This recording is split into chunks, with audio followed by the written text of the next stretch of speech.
ఇక కాంగ్రెస్ పార్టీ మోసానికి పెట్టింది పేరు అని స్టేషన్ గన్పూర్ ఎమ్మెల్యే కడెం శ్రీహరి అన్నారు. తప్పుడు హామీలతో కాంగ్రెస్ పార్టీ అధికారంలోకి వచ్చిందని మండిపడ్డారు. ఇంద్రమ్మ ఇళ్ల కోసం లక్షల సంఖ్యలో దరఖాస్తులు వచ్చినా పరిశీలన ఇప్పటికీ పూర్తి కాలేదు అని ఆరోపించారు. అర్హులందరికీ ఇళ్లు కేటాయించాలని డిమాండ్ చేశారు. కాంగ్రెస్ పార్టీ చరిత్ర అంతా మోసాల పుట్ట అని విమర్శించారు. వేసవిలో తాగునీటి సమస్య, కరెంటు సమస్య తీవ్రంగా ఉండే అవకాశం ఉందని, ప్రభుత్వం ఈ విషయంపై దృష్టి పెట్టాలని తెలిపారు. ఎన్నికల్లో ఇచ్చిన హామీలను నెరవేర్చుకుంటే ప్రజల తరపున పోరాడతామన్నారు.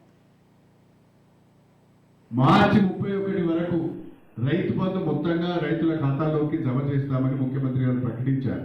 కానీ నాకు ఈ రోజున్న సమాచారం మేరకు 3 ఎకరాల వరకు ఉన్న రైతుకు కూడా అందరికీ రైతు బంధు వాళ్ళ అకౌంట్స్లలో జమ కాలేదు. ఇంకా అనేక లక్షల మందికి అనేక లక్షల ఎకరాలకు రైతు బంధు రావాల్సిన అవసరం ఉన్నది. డిసెంబర్ 9, 2023న 2 లక్షల రూపాయల రైతు రుణమాఫీ చేస్తామని చెప్పారు.